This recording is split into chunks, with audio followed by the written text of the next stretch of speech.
Praise God. Praise God. Wala po talagang imposible sa Diyos. Amen po. Napakabuti po niya. Pwede po tayo manalangin sandali. Pwede po kayo i-request tumayo. Tayo magpasalamat sa Panginoon. Aming Ama, maraming salamat na tunay kayo ang Diyos na nagbabago ng buhay. Salamat Panginoon na kayo hindi nagtatangi. Mahal niyo po kaming lahat. At nais niyo po kaming makaranas ng kalayaan na tanging kayo lamang po nakapagkakaloob. Panginoong Hesus, maraming salamat po na kayo rin po ang magliligtas sa marami sa aming nabibihag, Panginoon, sa kung ano-ano at iba't ibang uri ng tanikala. I pray, Father God Almighty, that we would not just rejoice to see and hear a testimony of a person like Paul, but I pray that every one of us will truly experience your transforming power, O God. Again, thank you, Lord, for the freedom that you're giving to those who believe in you. The freedom, Father God, to those who love you. So I pray to continually minister to each and every one of us, O God. And I pray to speak to every one of us, Lord, and allow your name to be exalted as we study your word. Thank you again, God, for your faithfulness. In Jesus' name we pray. Amen. Amen and amen. Praise God. Pwede tayo maupo. Praise God. Ngayon po, tayo po'y magpapatuloy sa ating usapin tungkol sa practice radical love. Sabi mo sa katabi mo, para kayo nagkakahiyaan. Ayan. Practice radical love. You see, friends, we are expected by God to practice radical love. Just to review, kung naalala ninyo, ang radical love is going back to the root. No, it's not just being revolutionary. It is not just being extreme. Katulad ng testimony po ni Ronnie, na maaari po na in love siya with yung parang same gender, pero that would be revolutionary and extreme, but that's not radical love. Kasi radical love is going back to the very root. Naintindihan po? Kasi minsan, nagiging mababaw from the root, tapos nag-change into tradition, hanggang yung tradition, malabnaw na yung idea ng pag-ibig. Kaya nga po, when Jesus Christ discussed love, sabi niya, you have heard that it was said, you shall love your neighbor. So when God taught His people to love their neighbors, wala namang qualification yun eh. He didn't say only for those who are good. He didn't say na pag yung neighbor mo, kaaway mo, you should not love them. Kaya nga, binalikan ulit ng Lord. Kasi yung traditional practice, basta love the neighbors who are good, but yung mga masasama, hate them. Kaya nilagyan na, and hate your enemy. So the Lord brought them to the extreme. Yung binalik ko kay sabi niya, balikan natin yung ugat. Let's go back to the very root. At yung root na yon, seemingly extreme through the traditional practice. Nagkakanin yan. Bakit? Sabi ng Lord, but I say to you, love your enemies. Ilagay na natin sa worst kind of neighbor that you can have. Your enemies. Sabi ng Lord, love your enemies and pray for those who persecute you. Sa ibang instance, when Jesus Christ taught this particular issue, iba naman ang pagkakasabi niya. Samahan niyo ako Luke. But I say to you who hear, love your enemies. Paano yun? Sabi niya, ang hirap naman nun. Kaaway mo yan. Siyempre, it's not nothing to do with your feelings. Ang sabi niya, this is how you should love your enemies. Do good to those who hate you. Malinaw. Sabi niya, gawan mo ng mabuti yung mga galit sa iyo. Okay ba yun? Anong mabuti? Mabuti bang silang tamaan ng kidlat? Ganun? Hindi, sabi niya, gawan mo ng mabuti. Anything that is good for them, yun ibigay mo. Yung parang makakatulong sa kanila. That's the idea. If you can do that to someone who hate you, di hindi na mahirap gawin yan sa mga taong yung mga hindi mo naman galit sa'yo. Tama ba? O, tingnan mo yung katabi mo ulit. Tingnan mo yung katabi mo. Gawan mo ng mabuti yan. Mamaya pag inantok na yan, bigyan mo ng balikat. Dito ka. Yan. Hindi yun mabuti. Gisingin mo. Parang ayaw niya. Nakuha niyo? So kung doon pa lang, alam niyo na, do good. Sa enemy nga matindi. Ito pa. Bless those who curse you. Sabi ganoon, pagpalain daw yung mga sumusumpa sa'yo. Isipin niyo, so, kung kayo po ay nakaranas magmaneho at kinat kayo, anong habol niyo? Di ba? Naalala ko, kinat ho ako Coming from Los Baños, kinat ako. Pagkat sa akin, siyempre inilawan ko dahil mabilis yun Nasa expressway kami. Kinat ako, inilawan ako, talagang madikit ho. Tapos binagala niya pa. Kasi inilawan ko, sabi ko, bakit ka nag-cut? Parang gano'n, no? Bago pa lang siya kumat, sinabihan ko na siya na wag, mabilis ako. Talagang tinuloy. At binagalan. O, kung anong gagawin mo pag ikaw yon? Love your enemies. Di ba? Relax. Pagkatapos, binagalan pa ulit. Relax. Hindi pa rin binibilisan. May truck, merong isang mabagal dito. Relax. Nalala nyo? O, ito na. Nakapuwang ako ng konti. Nakailag akong konti. Ayaw umalis eh. Nakailag na ako. At nakita ng misis ko, tinaasan pa ako ng daliri. Ang sabi niya, naglabas ng daliri. Anong ibig sabihin nun? Praise God. Praise God. Buti na lang. Hindi ko nakita. Pero siya lang nakakita yung misis ko. Sabi ko, praise God. Anong ibig sabihin? Alam nyo, ang hirap hindi madaling mag-bless ng nagsusumpa. Yun, para ka sinusumpa nun pagka tigtataas ng kamay, tama? Pero alam nyo, aaminin ko sa inyo, hindi ako relax. Ang naisip ko, kung may baril ako, inisip ko, asintado ako, pang! Sira, yung daliri sa pool. Yun ang pumasok sa isip ko. Nas bigla ako naintindihan, Lord, ang layo ko pa. Diba? Kasi, bless those who curse you Diba? Ang hirap. Now, ito maganda. Ang pinaalala sa Diyos, kaya pray for those who mistreat you. Yun ang radikal, kasi yun ang binabalik ka sa ugat. Parang sinasabi ng Diyos, ang pinaka-ugat ako Kasi, hindi natin to kaya. Diyos lang makagawa nito because Jesus Christ Himself died for His enemies. He died for us. Naalala ninyo? Kaya nga, everyone who is born of God loves. Kaya nga, ang bilin ng Diyos, tingnan ninyo, if someone says, I love God, and hates his brother, he is a liar. For the one who does not love his brother whom he has sinned, cannot love God whom he has not sinned. Tama? Sabi niya, imposible yun pag sasabihin mo na mahal mo ang Diyos, tapos galit ka sa kapatid mo. Kasi yung hate dito, hindi naman yung hatred na, parang masama yung loob mo Tandaan niyo, ang hatred dito is just being parang showing apathy, yung wala kang pakialam. Yun, parang it's just, parang sinasabi mo, pag wala kang pakialam sa tao, parang okay lang na hindi siya nag-e-exist. Nakuha ninyo? Para na rin siyang pinatay mo, parang ganun. Nakuha? Andiyan pa kayo? Sabi niya, minsan, kahit yung kapatid mo, kung sasabihin mo, mahal mo yung Diyos, pero wala ka naman pakialam sa iba. Ibig sabihin, hindi ka nagsasabi ng totoo. Tama? Ang sabi ng Panginoon, bakit nasabi gano'n? Bakit nasabi siya sinungalingan? Kasi yung kapatid mo, nakikita mo yung Diyos, di mo nakikita. Tapos, sasabihin mo, mahal mo yung Diyos, hindi nakikita. And that is very true. Even the Pharisees, during the time of Jesus, they were saying they love God. But when God became man, they rejected Jesus. Naalala niyo? Kaya nga minsan, yun ang challenge sa atin Tingnan mo yung katabi mo.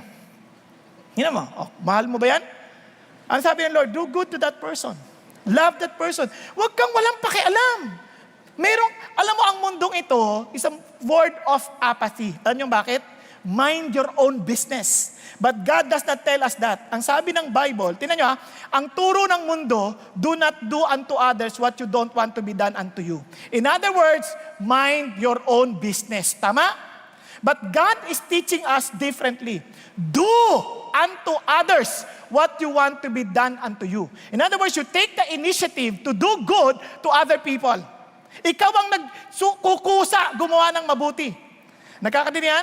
Kaya hindi natin kaya yan kung hindi Diyos ang kumikilo sa atin. Kaya nga, balik tayo ngayon sa ating aralin tungkol kay Jonah. Kung naalala ninyo, itong si Jonah, inutusan ng Diyos. Inutusan ng Diyos na pumunta sa Nineveh. Naalala ninyo? And bakit? Kasi itong Nineveh, ito yung sentro o pinaka-capital city ng Assyria, kalaban ng Israel. At yan din, sa kaalaman ni Jonah, yan din yung bumibira doon sa panahon nila Hezekiah, yan yung mga nag-insulto sa tao ng Diyos, at marami pa. At ito pa, kaya nga sabi ng Panginoon Diyos, puntahan mo pa rin. It was God's initiative to love these people. Nagkakaintindihan? Kaya nga ang pag-ibig, hindi nagsisimula sa atin. It starts from God. Nagkakaintindihan tayo. Ngayon, itong problema. Tingnan nyo isang dangkal lang ang layo niyan. Kung hindi man tayo marunong magsukat, at least daanin natin sa scale niya. Ganun, isang dangkal. Ilang dangkal yan? He was willing to go this far, coming from Israel to Joppa, going to Tarshish. Bakit? To run away from God. Parang sinasabi ni Jonah, Ayoko ng type mo, Lord. Hindi ko mahal yung mga mahal mo. Kung pwede pa, alis na, kaya tumakbo siya.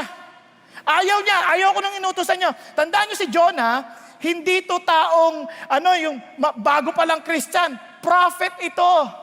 He's been receiving messages from God to the people. Tama ba? Ito parang pastor.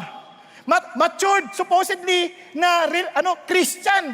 Kaya lang, tumakbo pa rin sa Diyos. Yung ibig sabihin, hindi garantisado na kapag ka nagtuturo na, nagsasalta na tungkol sa mensahe ng Diyos, hindi garantisado na hindi na yan magkakamali at hindi tatakbo sa kalooban ng Diyos. Nagkakaintindihan tayo? Kaya bakit natin kailangan yan? Kasi nga, doon maintindihan ng Diyos, hindi napapagod magmahal kay Jonah. Kaya nga, indefatigable ang pag-ibig ng Diyos. Naalala ninyo? Kaya hindi napapagod. Hinabol ng Diyos. Sa bilis tumakbo ng Diyos, pati yung dagat, gumalaw. Nagkabagyo. Nagkakaintindihan. Nakita niya na nagtatago sa ilalim ng, umikot-ikot si Lord sa barko. Kaya, binabagyo sila. Again, cartoons na pananaw yan. I'm just trying to give you a picture of what's happening. Nandun si God.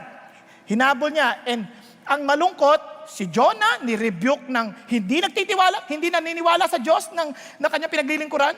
Sila pa nagre-rebuke. Kaya minsan nakakalungkot sabihin, minsan yung mga mundo pa nagtuturo sa atin how to love.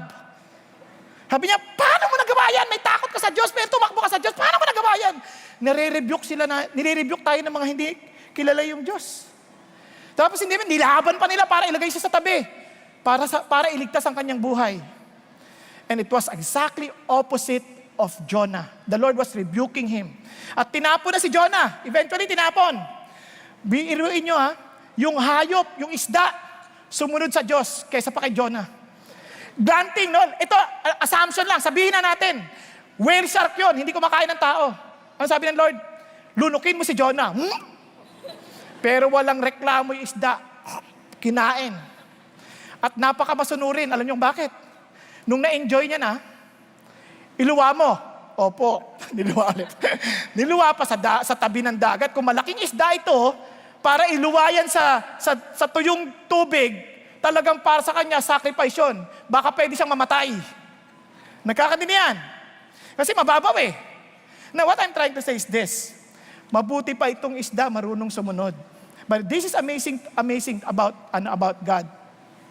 Kahit na sumuway na si Jonah, pinakinggan pa rin siya ng Diyos. Kasi ang totoong pagmamahal, radical love, marunong makinig because we seek what is best to people. If you want to know what is best to people, learn to listen. Nagkakaintindihan tayo. Then we are to train people. Kaya tinre-train ni Lord si Jonah to train him in order for him to depend on God. Kaya nga sabi ni Pastor Peter, tough yung love. It is not just being tough, but tough to train. Kasi mga Pilipino, minsan mga siga eh. Parang siga for their own comfort. Sabi sa anak, tumahimik kayo, pangit, nanonood ng TV. Tough yun. Pero yung toughness na tinuturo ni Pastor Peter, yung toughness to train. Nagkakaintindihan tayo. And finally, it must transform. Naalala niyo yung chapter 3 last week, diniinan ni Paul. Ang ganda-ganda sabi niya, Jonah went to Nineveh. Eventually, he obeyed the Lord. Kasi ang totoong love, obedience yan. You go. When God tells you to go, you go. Nagkakaintindihan. Walang nagsasabi na, mahal ko si God, tapos hindi sumusunod. Kalokohan yun. Pag mahal mo, katulad ng mga bata, Mami, I love you. Pag sabi ako, sige, maghugas ka ng plato. Anong klaseng pagmamahal yun? Kalokohan yun. Di ba? Ang totoo nagmamahal, sumusunod. Nakikita siya o hindi. Hindi kailangan takutin. Susunod yun. Kasi nagmamahal yun eh. Nagkakaintindihan tayo? Kaya hindi dahil may nakakakitang tao, susunod siya dahil mahal niya. At bukod pa doon, binibigyan niya ng babala. Kaya nga, warning to repent. Kung naalala ninyo. And not only to warn them to repent, kasi kung talaga mahal mo, bibigyan mo sila ng warning. Tama ba yan? Tingnan mo natutulog na, malapit na. Bigyan mo sila ng babala. Baka matuluyan. Okay, sunod. Ano sabi ng Lord? You forgive. When they ask for forgiveness, after warning them, and they ask for forgiveness, ano sabi ng Lord? Forgive. Nagkakaningan tayo. Ngayon, ito ang problema. Supposing, humingi na ng tawad, na-rebuke mo na, pinasinabihan mo, humingi ng tawad, inulit na naman. Yan ang tanong. Anong gagawin mo? Gusto niyo malaman kung ano nangyari? So, Jonah obeyed, and look at what happened. When God saw their deeds, they turned from their wicked ways. Then God relented concerning the calamity which He had declared He would bring upon them, and He did not do it. Pansinin mo ito si Jonah, nag-preach, nakinig, nagkaroon ng matinding revival. Kumbaga, sabi niya, sige, mag-share ka ng gospel, nagsitanggap sa Lord. Amazing! Nagsisi, nag-iiyakan. Then hindi lang basta sila tumanggap, they really changed their ways. Nagkakaroon na tayo, nagbago, kaya mga 150 years pa, bago sila bumalik sa kalokohan. Pero for almost 100 years, nagbago sila. They followed the Lord. Now listen, ang problema, itong si Jonah, sumunod na. Pero ang problema, nung nag-preach na doon, nag-repent na, but it greatly displeased Jonah. And he became angry. Oh, pansin niya, tinuruan nyo na, kasi itong tao ngayon, galit na naman. Parang, nagsisi na to ah. Galit na naman. Anong gagawin mo? Mga Pilipino na magulang. Ang ganito ang mga Pilipino, isa.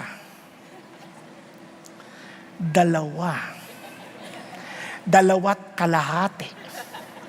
Tama? Meron tayong hangganan eh. Kapag kasi namin pag-ibig, nakakaisa ka na. Pangalawa na yan. 3 strikes, you're out. Tama ba ako? Kaya ito umulit na naman. Kaya nga ang turo ng Diyos ganito. Tayo ay mag-practice ng radical love. Ano ba yon? Sabi ng Bible, practice radical love. Yan ang ating aralan. Be patient, God is at work. Alam niyo kung bakit importante ito? Itong mundo natin ay punong-puno ng taong kailangan ng pasensya. Sasample lang ko kayo. Meron pumunta sa McDonald's. Good morning, sir. Welcome to McDonald's. Again. Eto, mama, can I order half dozen of McNuggets? Ilan ang half dozen? 6. Dito sabi niya, sir, I'm sorry, you cannot order half dozen of McNuggets. Why? You can only order 6, 9, and 12. Yan lang available. Sabi ng bumibili, ganon. Okay, I order 6. Naintindihan niyo yung sabihin? Mas malala. Pumasok na sa opisina. Itong maman to, pasok na sa opisina. Ang natatnan niya, yung sekretary. Yung sekretary, may inutusan niyang bumili online.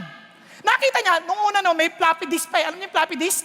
Yung pinapasok yung floppy disk, hindi pa disk, hindi pa CD, hindi pa micro USB, hindi pa. Pinapasok niya ganun yung floppy disk doon, yung credit card. Sabi niya, what are you doing? Sabi rito ilagay ang credit card. Nilalagay ko. Sabi niya, ano? Nilalagay niya doon sa machine yung credit card. Dapat, itatype niya. Ginaganon-ganon niya.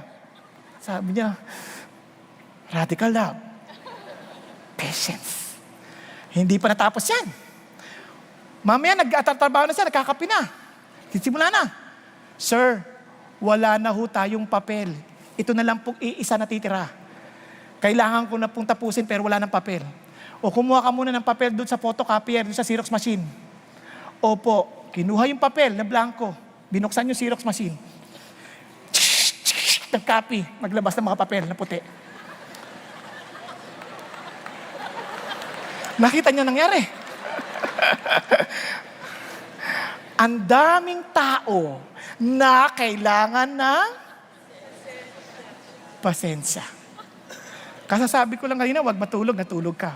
Kailangan ng pasensya. Now, bakit po? Itong amazing. Because God is at work. Now, listen to this. That is exactly what happened to Jonah. Punta tayo kay Jonah.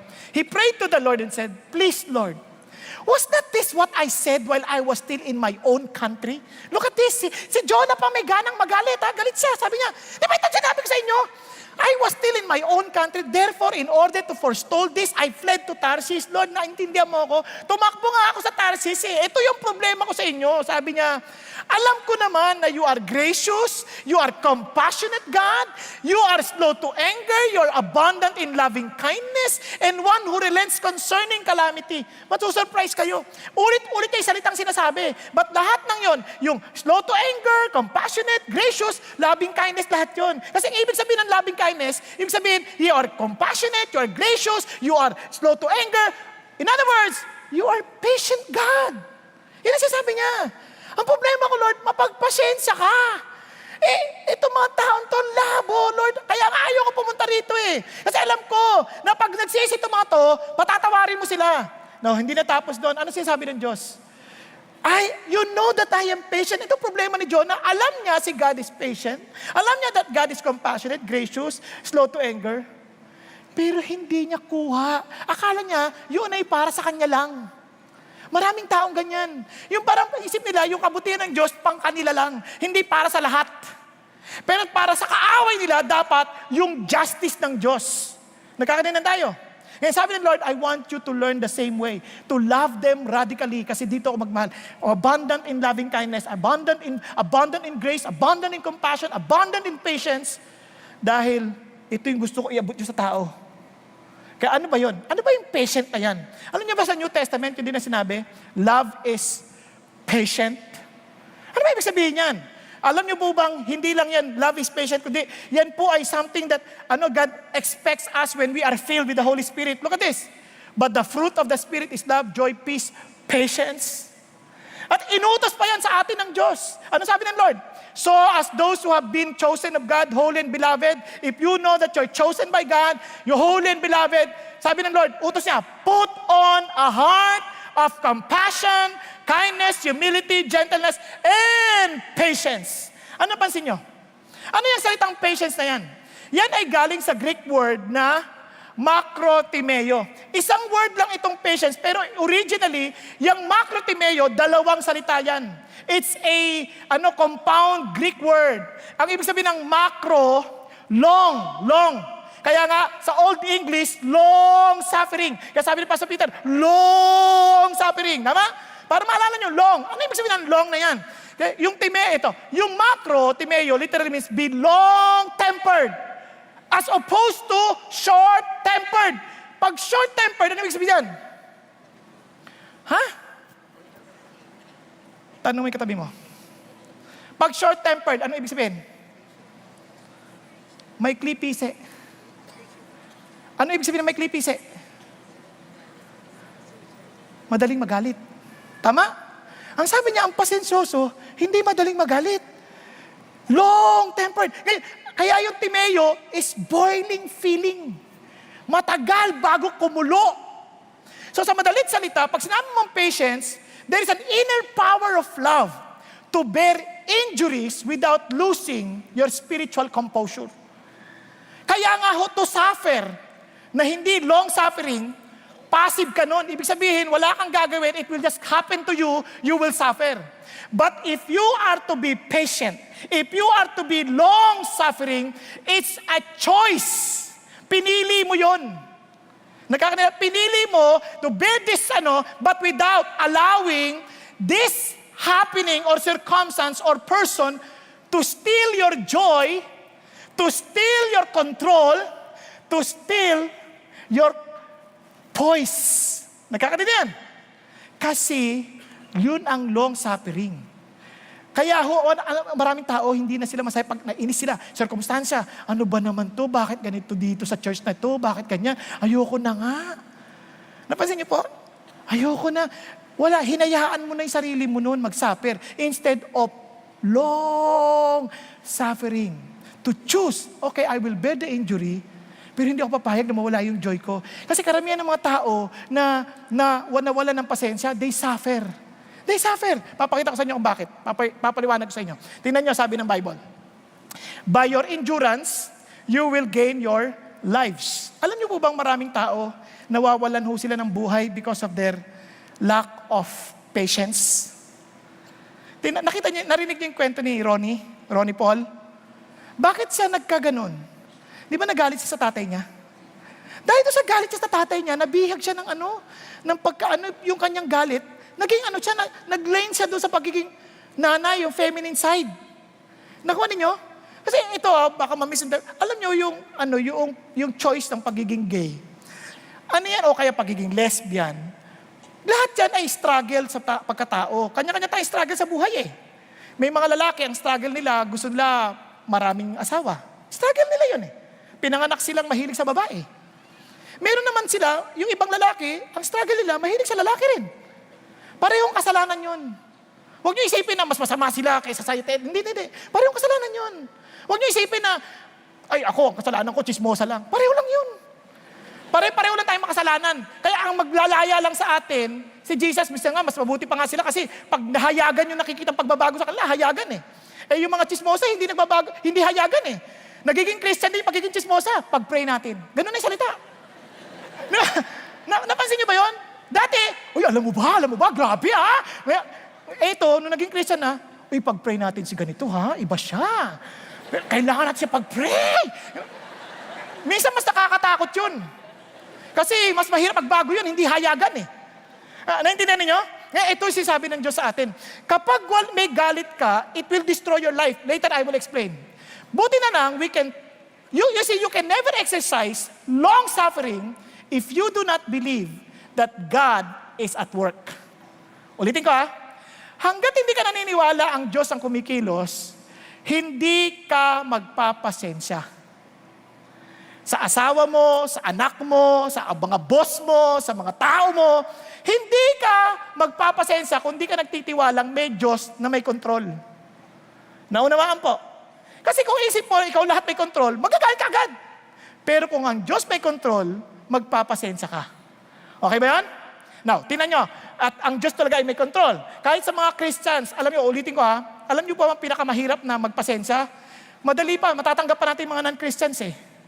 Okay lang, non-Christian yan, talagang ganyan. What else can you expect from these non-Christians? Minsan ganun pa tayo, tama ba?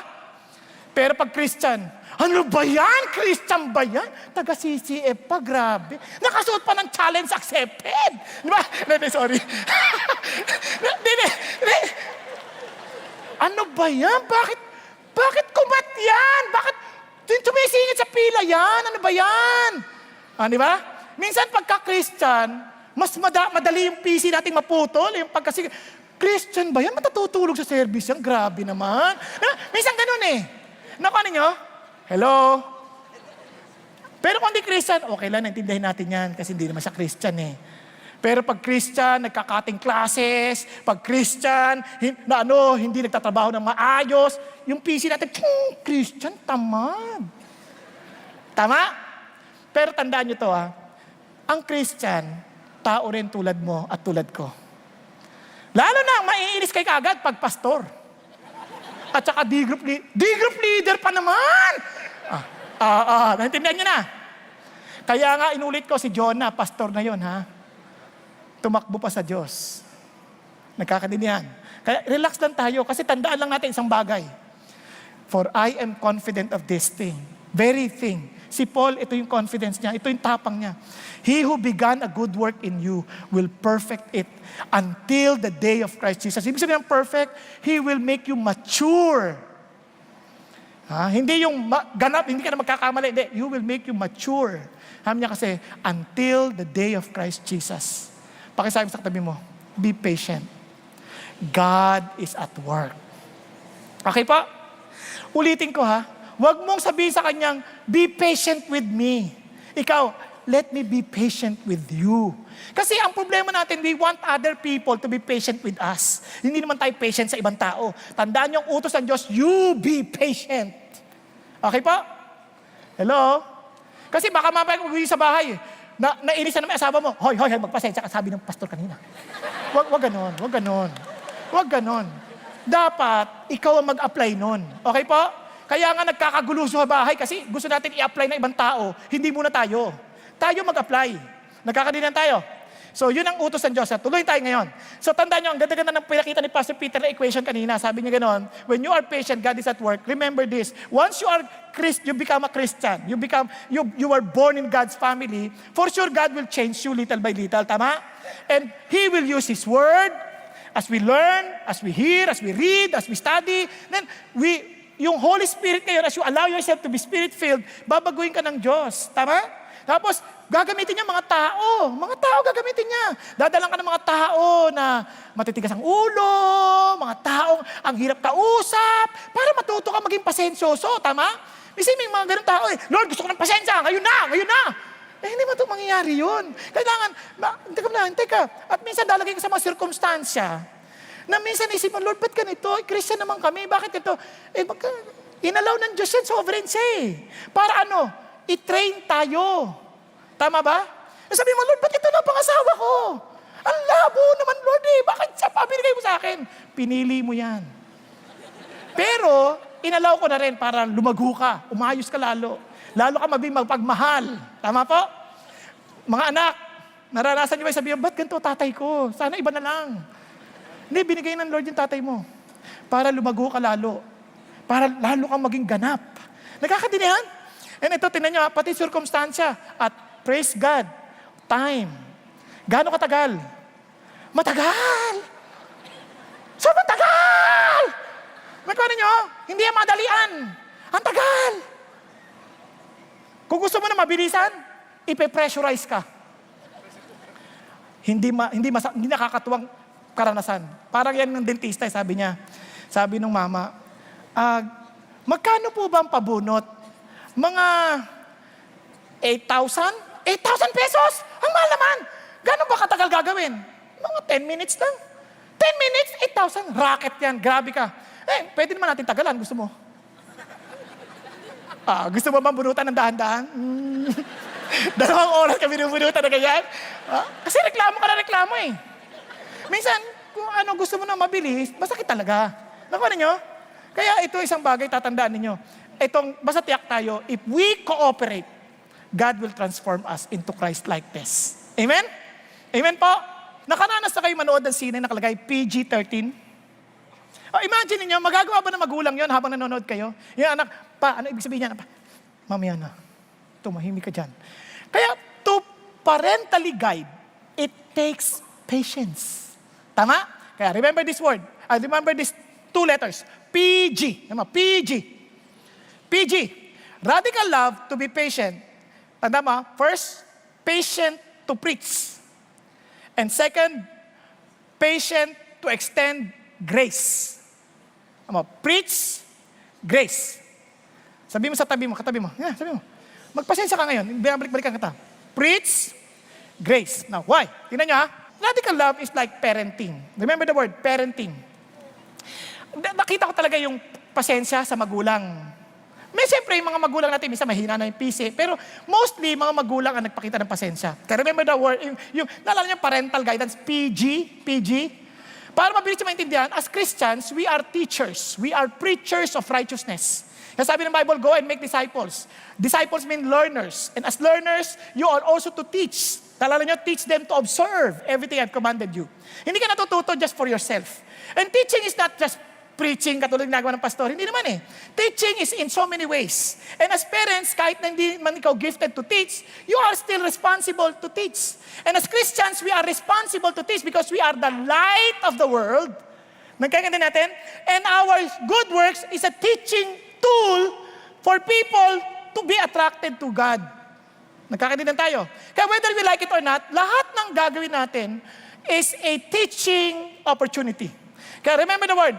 Yung word na teaching is similar to the word preach. Kaya yung first P, preach. Sabi mo, preach. You need to preach. You need to be patient to preach. It takes a lot of patience to teach. Kasi preach is to teach, it takes a lot of patience. Hindi madaling magturo. Hindi pa pwede sabihin mo, alam mo na yan, ha? Tama na. Hindi. Naalala mo si Jesus when he was teaching his disciples? Grabe, paulit-ulit. Hindi nyo ba doon natututunan? Paulit-ulit yan.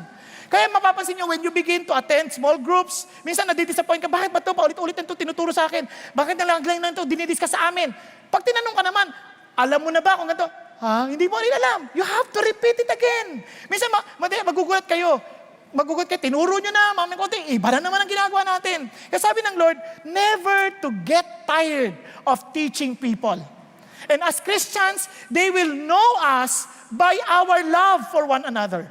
If we are learners, followers of Jesus, learning from Jesus, ang totoo niyan, malalaman ng tao na we are learners and also teachers because of Jesus kung tayo ay nagmamahalan sa isa't isa. Hindi sa dami ng knowledge, kundi sa dami ng karanasan, ng katiyakan at katotohanan ng pag-ibig. Tama po?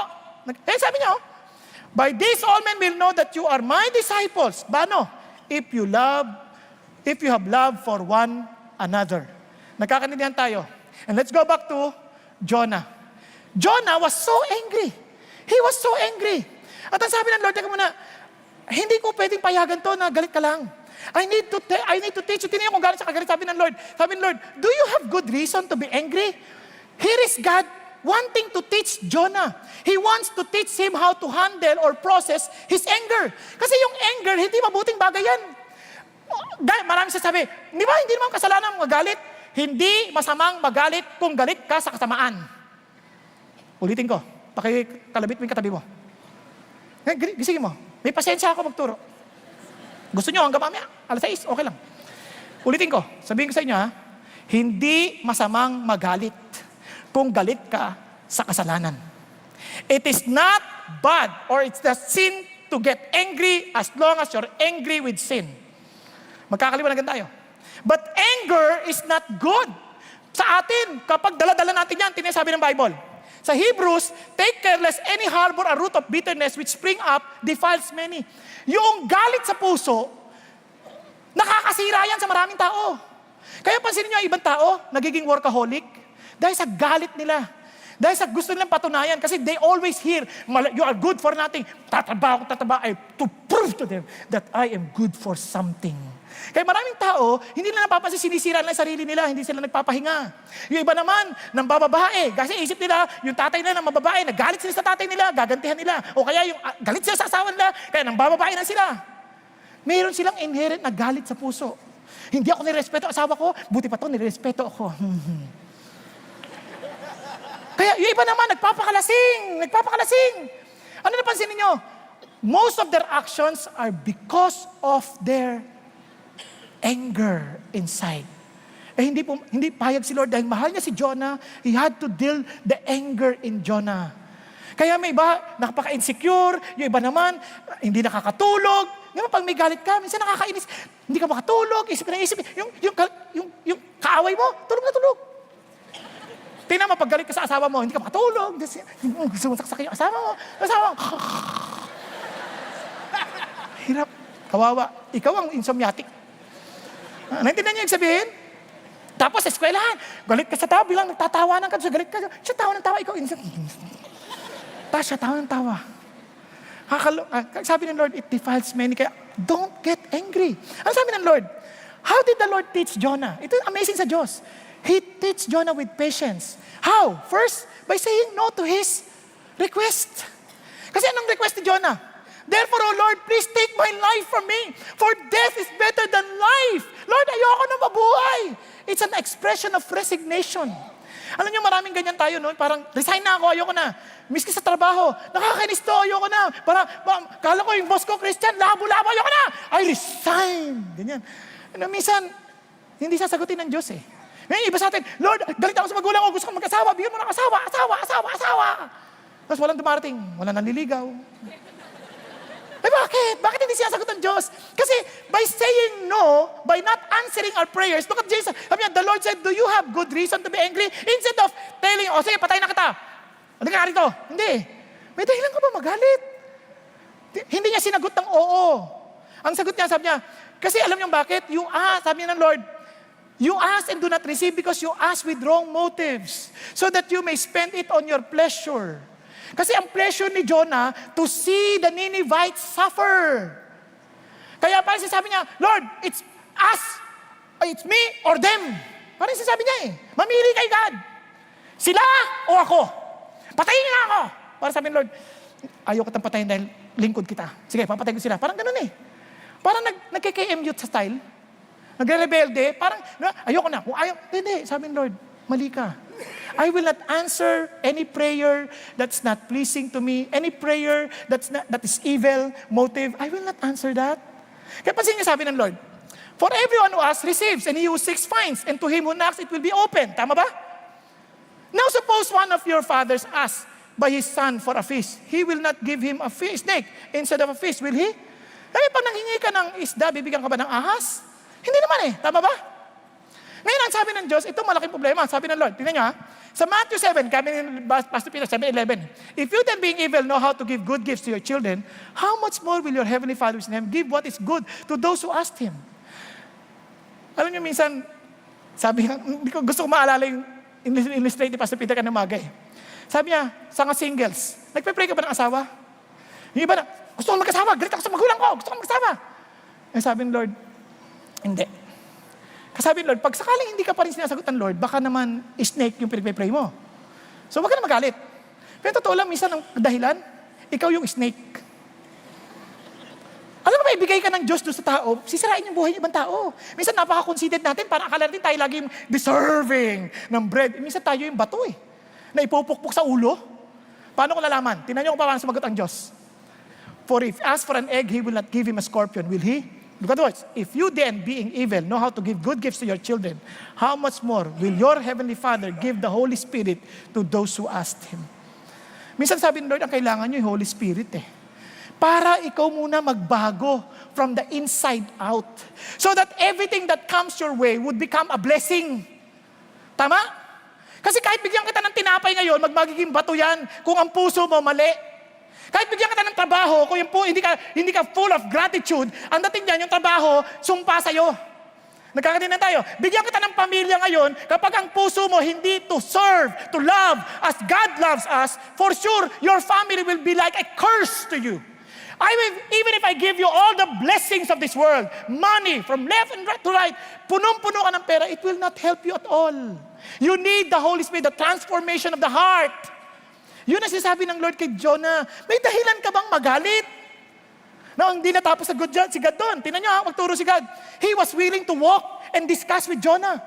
Kasi kung tayo galit, ayoko nang kausap ka. Ayoko na. Pero hindi eh. Ito yung pasensya ng Diyos. He was still willing to walk with the person, erring son. Usap tayong dalawa. Didiscuss ko sa iyo. Paano ko nalaman? Tingnan nyo. So Jonah 5. Then Jonah went out from the city and sat east of it. Alam, parang, ayoko na talaga. Tapos umupo na doon, parang nagdadabog. Kung ako yun sabihin ko, bahala ka sa buhay mo.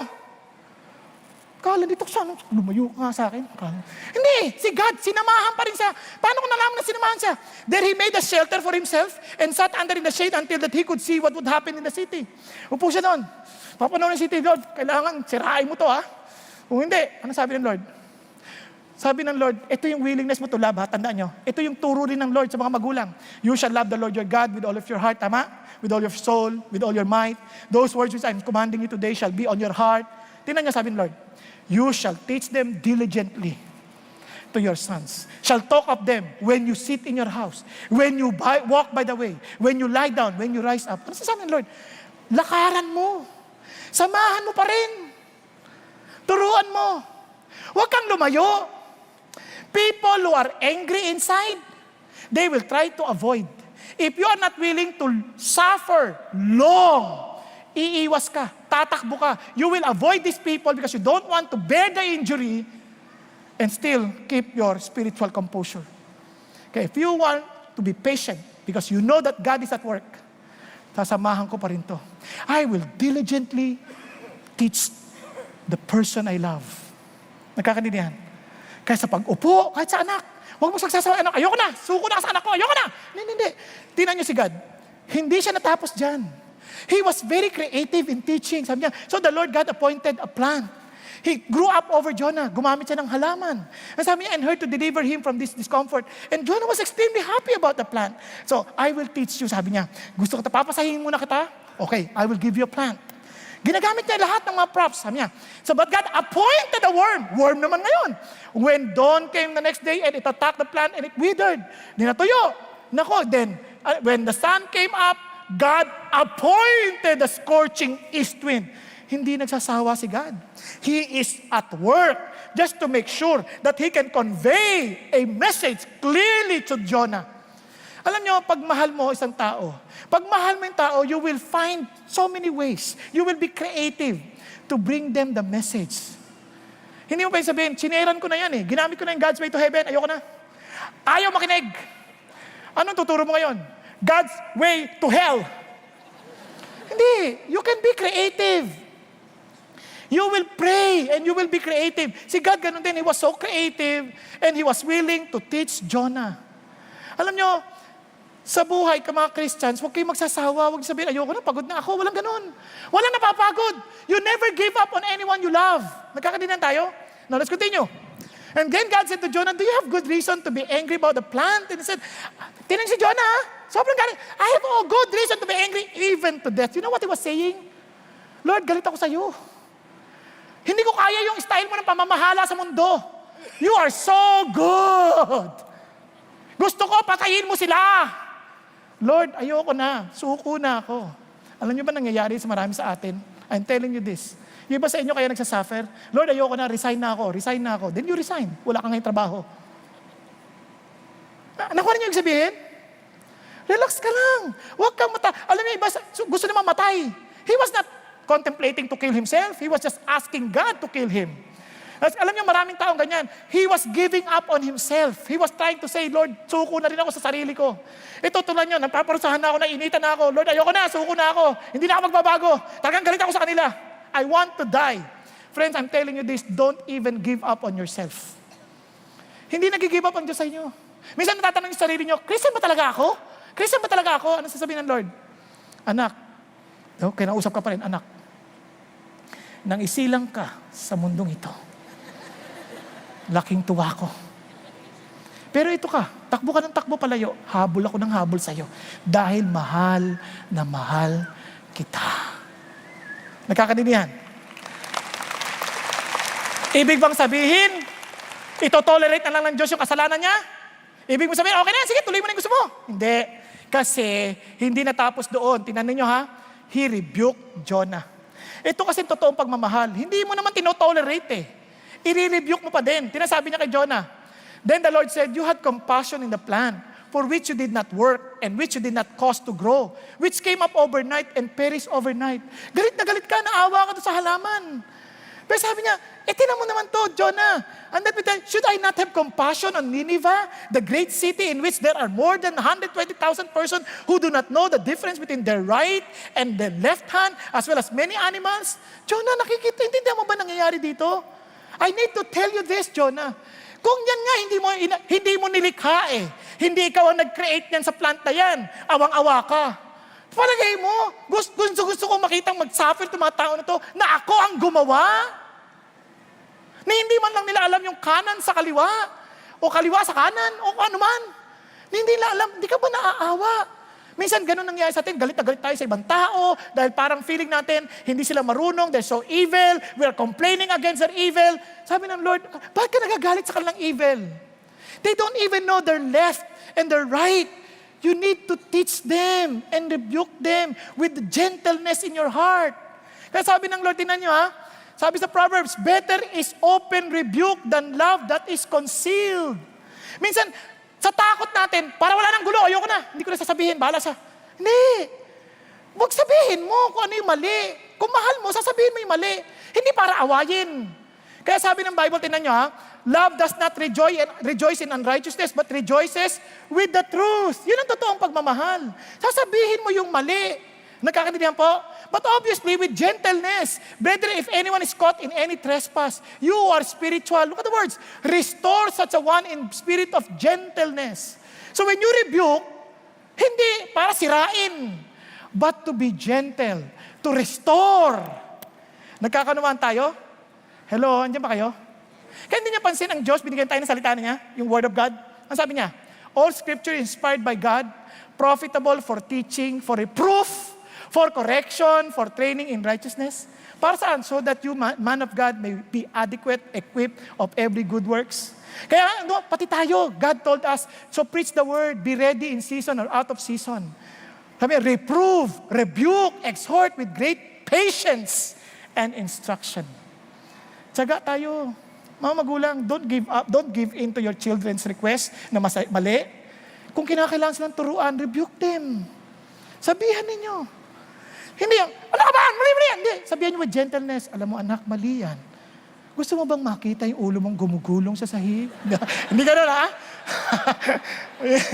Hindi yan ang sinasabi ko. Ang sinasabi ko, teach them diligently, be creative. As in, teach them. Just like what happened to this guy. Do you know him? Kilala niyo siya? Si Colin Powell. There was a time, nung captain pa rin siya, inutusan siya. Actually, lieutenant pa lang siya noon. Inutusan sila to guard yung 280 millimeter na cannon na ano. Ngayon, tinatago sa forest yun. Nautusan siya, ang dala niya 45 caliber, punong-puno ng bala. Ang problema, on their way to the mission, wala yung baril niya. Nako, sa military during the time, mawalan ka ng baril. Malaking offense yan, pwede ka matanggal sa pagkasundalo. Tinawag niya kagad, Captain Miller, I lost my 45 pistol. Oh, what? Siyempre, pwede na siyang patanggal noon. Alam nyo, pag uwi niya, continue to accomplish the mission. Sabi niya, tipunta siya. Pagbalik niya, kinakabahan na siya kung ano mangyayari. Biglang sabi sa kanya nung Captain Miller, well, here's your pistol. A child, look at the creativity, a child found it. Sabi niya, isang bala lang naman nawala. And sabi niya, nung naputok, narinig namin, kaya nakuha ko. Kaya ito, takot siya. Siyempre, kung naiputok ng bata yon, paano kung namatay o kaya nakapatay yung bata? Tama ba? So, ito na yung baril mo. Pagkuha ng baril niya, chinek niya. Walang nabawas na bala. Tapos, sabi niya, tapos nalaman niya na nakuha pala sa tent, naiwan sa tent. Kaya lang, ginawa ng Captain Miller isang kwento para lang mailagay sa kanyang isip, magkaroon ng good scare na tinatawag, mabuting takot, para hindi na maulit. Pero totoo niyan, pwede sana siyang natanggal. Pero sabi niya, from then on, I became to understand, when a person stumbles, I would pick him up, dust him off, and let him move again. Yun ang second chance na ginagawa ng Diyos. Nakakaintindihan? Yun ang totoo pagmamahal. I-rebuke kita, pero I would be creative, turuan ka, para bumangon ka ulit at humayo. Friends, never give up on preaching, teaching the people you love. Be patient. Pakisabi sa katabi mo, be patient. And lastly, sabi ng Lord is patient to extend grace. Kaya patience, preach grace. Nakakaintindihan? Preach, extend grace. Ito yung sabi ng Bible. Then the Lord said, you had compassion for the plant, for which you did not work, and which you did not cause to grow, which came up overnight and perished overnight. And sabi niya, should not have compassion on Nineveh, the great city in which there are more than 120,000 persons who do not know the difference between their right and left hand, as well as many animals. Sabi ng Lord, hindi ka ba naawa sa mga tao na to? You know what the Lord is telling Jonah? Jonah, galit na galit ka. Parang feeling mo parang alam mong masakit para sa iyo na parang sobrang kaaway niya talagang tingin niya sa mga taga Nineveh eh. For some reason, hindi ko maaring mayroong parang totoong dahilan, reasonable cause kung bakit siya galit. Pero regardless, sabi ng Lord, mas may dahilan ako. Ako gumawa sa kanila eh. Pero nakakaawa sila. Kaya nga sabi niya, I'm willing to give them what they do not deserve. That's grace. Nakakaintindihan? I'm willing to save them kahit hindi dapat silang iligtas.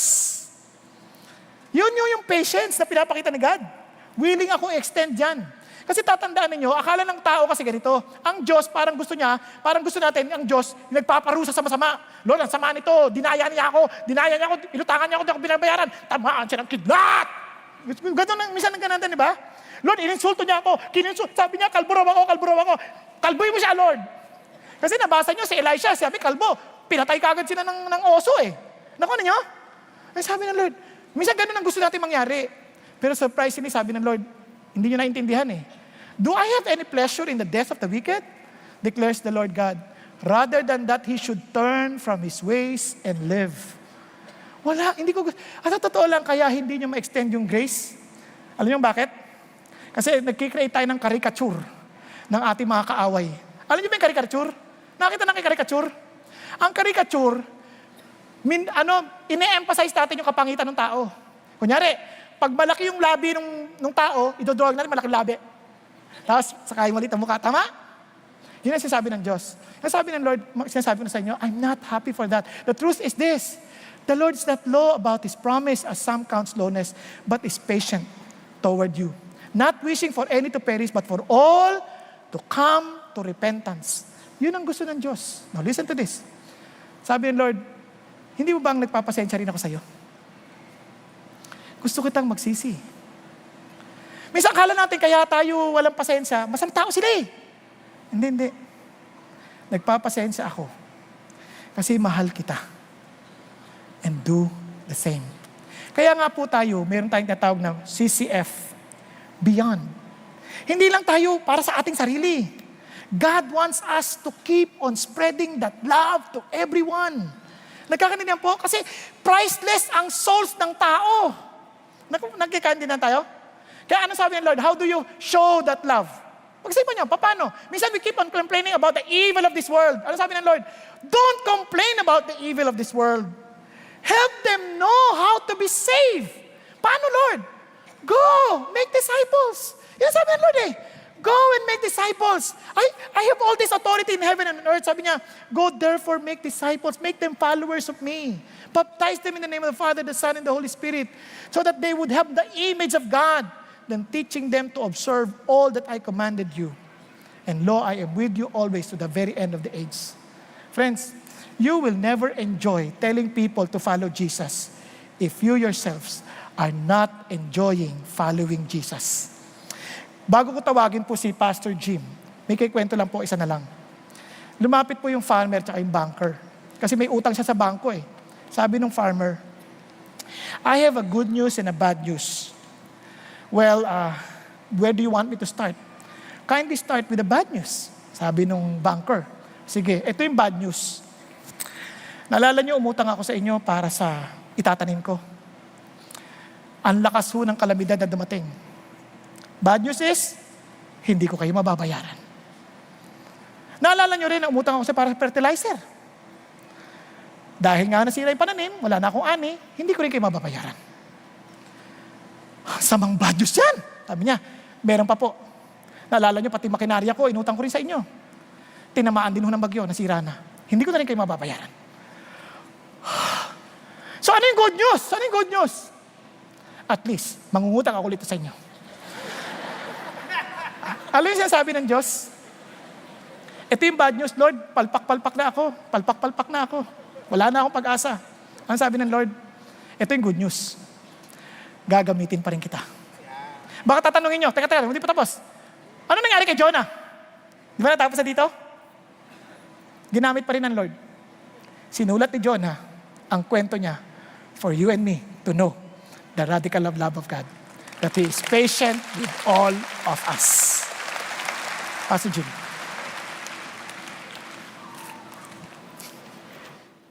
Thanks, Pastor Bong. So ngayon hapon, gusto natin i-respond sa tawag na gano'n ng Panginoon sa atin. We have been talking for the last month about yung mga ginawa ni Jonah. How God called him to go to Nineveh, pero ayaw niya eh. Kasi walang compassion sa puso niya. He would rather go the other way kasi ayaw talaga yung mga Ninevites because they were the enemies. Sometimes I believe, even dito sa CCF, wala tayong compassion sa mga sa ibang bansa, sa mga galing sa ibang kultura, because we really don't have in our heart the same love, the same compassion that God has for them. But God's desire, as Pastor Bong said, is that not anyone should perish, but that all come to repentance. God loves the whole world, even the most distant or the most resistant. Dito sa CCF Beyond, we have so much opportunity to be able to reach out to those in other places. You may not be aware of it, pero meron tayong mga D groups or mga online groups in 53 different countries. We have satellites. You can clap for the Lord for that. 53 different countries nakakaroon ng mga D groups. We now have 19 satellites. We have helped to establish more than 11,000 house churches and small groups in many, many different countries around the world. But we can't do that alone. Hindi pwedeng sabihin ayaw na ministry ng CCF Beyond. Hindi ko gusto yung ganon. Para sa akin, dito lang sa Philippines. Yun lang ang interest ko. Actually, we are all in this together. Because the Great Commission is that we would make disciples of all nations. Hindi lang dito sa Philippines, kundi sa buong mundo. This afternoon, I would like to ask us to consider the challenge that God gave to Jonah. He told Jonah, "You go." Are we willing? Of course, hindi lahat tayo napupunta sa ibang bansa. Hindi lahat tayo napupunta sa mga mission trip. But lahat tayo may responsibility na involved tayo sa mga ginagawa ng Panginoon sa ibang bansa. I would like you to get out from your chronicle itong response sheet. Ang nakalagay dyan, challenge accepted. Pinatawanan yung challenge accepted kanina. Si Pastor Bong naman. If you look at the challenge accepted sheet, it asks us to consider making one of three commitments. Yung unang-una is go. By the way, you can see GPS. Go, pray, send. Anong ibig sabihin ng go? Well, you can go on short-term mission to other countries where we can share the gospel, or we can contribute sa ginagawa ng mga missionaries natin. You can volunteer as a discipleship mentor. Imagine from your own home or from your office, pwede ka nga na mag-disciple yung mga tao sa ibang bansa just by discipleship. That's going even if you are staying here in the Philippines. Or perhaps you would like to be part of the Beyond team. If you would like to volunteer to be a part, you can also say go. Second is pray. How many of you can pray? Dalawa lang. Oh. Di ba lahat tayo na pwedeng magdasal? Everyone can pray. No matter where you are, you can reach the ends of the earth through your prayers. So you can be a prayer missionary. And tuwing month, we have a calendar na pinapadala sa mga prayer warriors natin so that you can pray for our missionaries and pray for our satellites all around the world. If you are willing to pray with us, we would ask you to sign up so that we can send to you yung mga materials namin tungkol sa mga ginagawa ng Panginoon sa ibang bansa. And finally, you can send others. Siguro, hindi ikaw ang napapunta sa ibang bansa. Siguro, you can just support those that are already working outside. You realize that we are supporting many missionaries. We are doing training in many countries. We cannot do that alone. We need the resources of those of us here in CCF that can share our resources. So right now, I would like you just to prayerfully consider, anong response nyo? Anong gagawin nyo for fulfilling the Great Commission through CCF Beyond? I want you just to take a few moments right now, just prayerfully consider, Lord, anong dapat kong gawin sa CCF Beyond? And then while you are praying about that, I want you to begin filling out this card. May mga ushers na binibigay yung pencil. If you need something to write with, please get the pencil. Now we have two different ways that you can submit this. Una, if you, as you are going out, simply drop it into the boxes. Meron tayong mga Beyond boxes. You can see the ushers have, it says CCF Beyond. Pwedeng ihulog yung response sheet doon. Pero meron din kaming ibang opportunity. Sa first floor lobby, we have a Beyond installation. Nandun yung isang board that has magnet kind of reminders na pwedeng ibigay sa if you turn in your commitment sheet, may ibibigay ng magnet. Pwedeng ilagay yung magnet sa ref mo or kung saan pwedeng makita to remind you of the commitment that you have made today. So you can go down to the first floor, you can submit your commitment sheet, and they will give you a magnet that you can put sa ref nyo or kung saan pwedeng makita. Is this clear to you? This is our mission. Atin to. Hindi sa iba. This is what God has called each one of us to be involved in. And if you want to be, the repentant Jonah, hindi yung Jonah ng first chapter of the book of Jonah. But if you want to respond, we want you to write down your response for us this afternoon.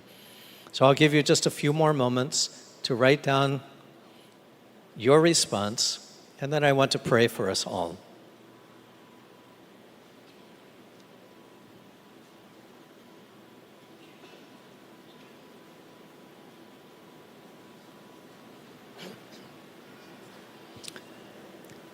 Let's pray together. Father, we thank you that you are a God of compassion.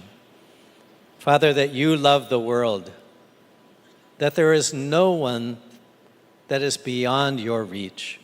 And Father, you have given us as a church the opportunity to reach out to those that don't know you. Father, you have given us an incredible opportunity to train laborers in countries where the majority of people may have never even heard the name of Jesus before. Father, it is not your desire that any should perish, but that all would come to repentance.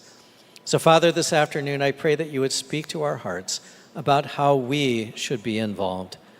Father, we thank you for the life of Jonah, that you have reminded us of your love for the world. Father, we pray that we would learn from his experience, that we too would share your heart, that we would make disciples of all the nations. And Father, that you would use us mightily around the world to see tens of thousands, hundreds of thousands, even millions of people come to know Christ as we obey you, as we respond to this challenge. Father, we thank you. We pray this in Jesus' name. Amen. Connect with CCF through the following websites: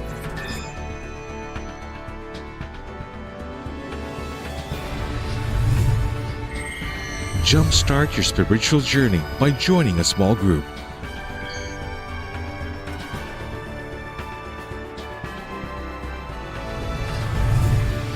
We are so blessed you were able to join us today. God bless and see you next time.